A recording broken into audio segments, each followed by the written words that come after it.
আচ্ছা, রক ক্লাইম্বিংয়ে একদম প্রো হয়ে উঠতে কি লাগে? ভাবছেন অনেক শক্তি বা হয়তো খুব দামি সব ইকুইপমেন্ট? না, ওগুলো তো লাগবেই, কিন্তু আসল যে জিনিসটা পার্থক্য করে দেয় সেটা হলো মানসিক দক্ষতা। এটাই কিন্তু আপনার ক্লাইম্বিংয়ের পারফরম্যান্স আর পুরো এক্সপিরিয়েন্সটাকেই বদলে দিতে পারে। চলেন আজ এই মেন্টাল গেমটা নিয়ে একটু গভীরে ডুব দেওয়া যাক। ব্যাপারটাকে এভাবে ভাবা যায়, ক্লাইম্বিংয়ের ক্ষেত্রে ফিজিক্যাল স্ট্রেংথ আর গিয়ার এগুলো তো গল্পের মাত্র অর্ধেক। বাকি যে অর্ধেকটা সেটাই আসল খেলা, আর সেটা লুকিয়ে আছে আমাদের মাথার ভেতর। এই জিনিসটা প্রায় চোখেই পড়ে না, কিন্তু একজন সাধারণ ক্লাইম্বার আর একজন অসাধারণ ক্লাইম্বারের মধ্যে পার্থক্যটা কিন্তু এখানেই তৈরি হয়। তাহলে একটা মজার প্রশ্ন করি, কেমন ক্লাইম্বিংয়ের জন্য সবচেয়ে জরুরি মাসল কোনটা? কি মনে হয়, বাইসেপস নাকি পিঠের ল্যাট মাসল? একটু ভাবুন তো, উত্তরটা কিন্তু আপনাকে বেশ অবাক করতে পারে। অবাক হলেন তো? হ্যাঁ, ক্লাইম্বিংয়ের সবচেয়ে শক্তিশালী পেশিটা হলো আমাদের মস্তিষ্ক। একদম ঠিক শুনেছেন। শারীরিক শক্তির মতোই মেন্টাল স্ট্রেংথও কিন্তু সমান জরুরি। ভালো মুভমেন্ট, সেফ ডিসিশন আর ক্লাইম্বিংয়ের আসল মজাটা নিতে হলে এই মাসলটাকেই সবচেয়ে বেশি কাজে লাগাতে হয়। ওকে, তাহলে চলুন আমাদের মেন্টাল টুলবক্সটা খোলা যাক। প্রথম যে টুলটা নিয়ে কথা বলবো তার নাম দ্য ফিয়ার কম্পাস। ভয়কে শত্রু না ভেবে যদি এটাকে একটা গাইড হিসেবে দেখা যায় তাহলে কেমন হয়? ভয়কে বোঝা আর সেটাকে ঠিকঠাক ম্যানেজ করা, এটাই কিন্তু আসল চ্যালেঞ্জ। প্রথমেই আমাদের একটা জিনিস একদম পরিষ্কার করে বুঝতে হবে, আসল বিপদ আর আমাদের মনের ভেতরের ভয় এই দুটো এক জিনিস না। যেমন ধরুন, একটা ছেঁড়া দড়ি বা হঠাৎ করে আসা ঝড়, এটা হলো সত্যিকারের বিপদ, এটা থেকে সাবধান থাকতেই হবে। কিন্তু পড়ে যাওয়ার ভয় বা একটা নতুন অচেনা রুটে চড়ার ভয়, এই ভয়গুলো কিন্তু আমাদের মনের তৈরি, আর এই ভয়গুলোই আমাদের আটকে রাখে। এই দুটোকে আলাদা করতে পারাটাই হলো প্রথম। তাহলে প্রশ্ন হলো, এই ভয়টাকে কন্ট্রোল করা যায় কিভাবে? এখানে 4টা সিম্পল স্টেপ আছে। Number 1, breathing. যখনই ভয় লাগবে লম্বা করে কন্ট্রোলড নিঃশ্বাস নিন, নিজেকে শান্ত করুন। নাম্বার 2, ছোট করে শুরু করুন। সহজ রুট দিয়ে শুরু করে আস্তে আস্তে নিজের কমফোর্ট জোনটা বাড়ান। নাম্বার 3, বিশ্বাস। নিজের গিয়ার আর বিলিয়ারের ওপর ভরসা রাখুন, ওরা কিন্তু এক্সপার্ট। আর ফাইনালি নাম্বার 4, মেনে নিন। এটা মেনে নিন যে ভয় পাওয়াটা ক্লাইম্বিং শেখারই একটা পার্ট, এটা কোনো দুর্বলতা না। বেশ, ভয়কে তো না হয় নিয়ন্ত্রণে আনা গেল, কিন্তু ভয় কাটানোর পর যে জিনিসটা সবচেয়ে বেশি দরকার সেটা কি? আত্মবিশ্বাস। আর এখানেই আমাদের টুল বক্সের দ্বিতীয় টুলটা কাজে আসবে, কনফিডেন্স অ্যাঙ্কার। মনে রাখতে হবে, আত্মবিশ্বাস কিন্তু এমন কোনো জিনিস না যা হুট করে চলে আসে, এটাকে ধীরে ধীরে তৈরি করতে হয়। একটা কথা আছে না যে প্রস্তুতি, বারবার প্র্যাকটিস আর ছোট ছোট সাফল্য, এগুলো থেকে আত্মবিশ্বাস জন্মায়।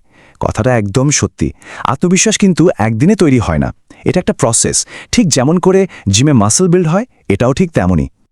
একটু ভাবুন তো, আপনার ক্লাইম্বিংয়ের প্রথম দিনের কথা, যেদিন প্রথমবার একটা পুরো রুট শেষ করেছিলেন।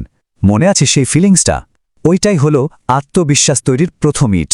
দেখতে ছোট একটা সাফল্য, কিন্তু এর ইম্প্যাক্ট যে কত বড়। তারপর হয়তো একদিন খেয়াল করলেন, আরে আপনার ব্যালেন্স তো আগের চেয়ে অনেক ভালো হয়ে গেছে।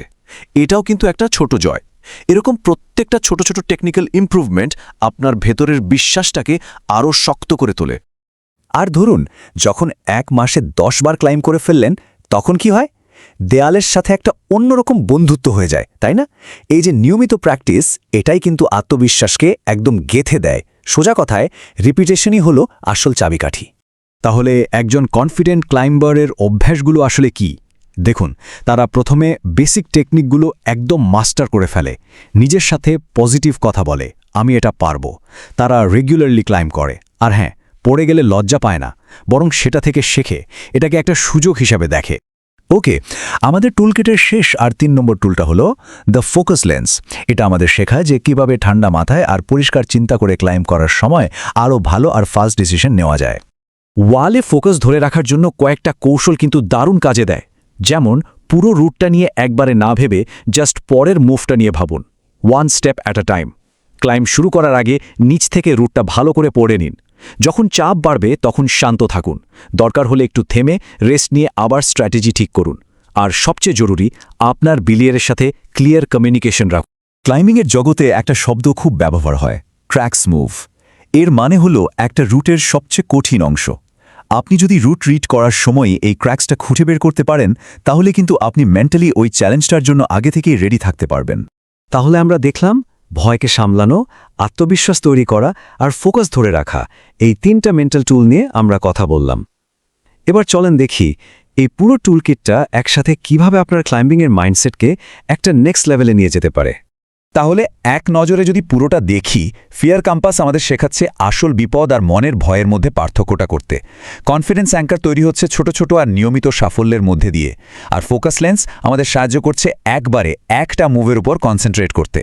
আসল কথা হলো একটা শান্ত স্থির মন মানেই হলো বেটার মুভমেন্ট, মানে হলো সেফ ক্লাইম্বিং, আর সবচেয়ে বড় কথা ক্লাইম্বিং করে আরও বেশি মজা পাওয়া।